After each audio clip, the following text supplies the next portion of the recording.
Alam niyo mga kapatid, sa Matthew chapter 7 verse 21 at sa mga sumusunod, makikita natin dito na maraming na-reject sa langit. Makikita natin doon, maaaring yung iba ay mga nangaral ng ebanghelyo, nagpalayas ng demonyo, gumawa ng kababalaghan sa kanyang pangalan. Pero bakit na-reject sa langit? Alam niyo, sabi doon sa aklat ng Mateo, di lahat ng tumatawag sa aking Panginoon, Panginoon ay papasok sa kaharian ng langit, kundi yaon lamang gumaganap ng kalooban ng aking Ama na nasa langit. So maaaring bakit na-reject yung iba? Mga ministers of God ay mga man of God. Bakit na-reject sa langit? So naalala ko yung isang kwento ng isang magulang na nagbilin sa kanyang anak.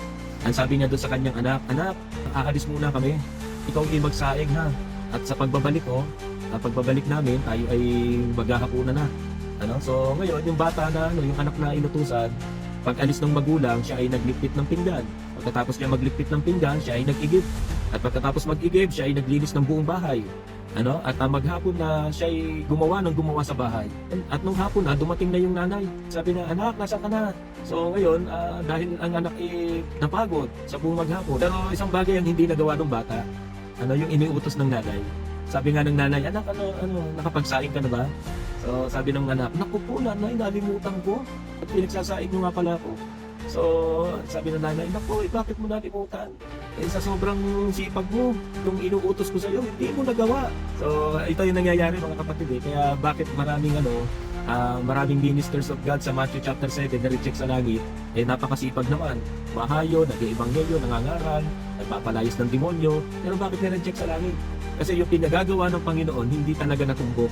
Amen? Yung kalooban ng Diyos. Amen? Kahit gano'n pala tayo kasipag sa paggawa, na nakikinig ka sa devotion araw-araw, sumisimba linggo-linggo, pero kung hindi natin nagagawa talaga yung kalooban ng Diyos, ay rejected pa rin pala tayo sa langit.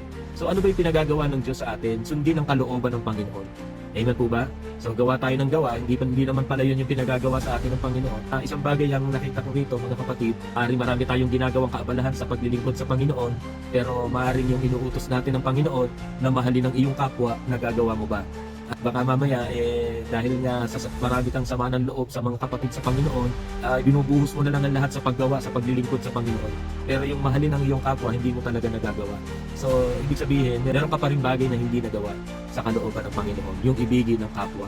Kaya purihin ng Panginoon, kaya mga kapatid, kailangan tiyak po tayo, nagagawa po natin yung kalooban ng Diyos, upang sa ganoon, pagdating ng Panginoon, ay hindi tayo i-reject sa langit, kundi maririnig natin sa bibig ng Panginoon, "Well done, thy good and faithful servant." So, kaya purihin ng Panginoon at pinagpalang morning sa ating lahat. To God be the glory.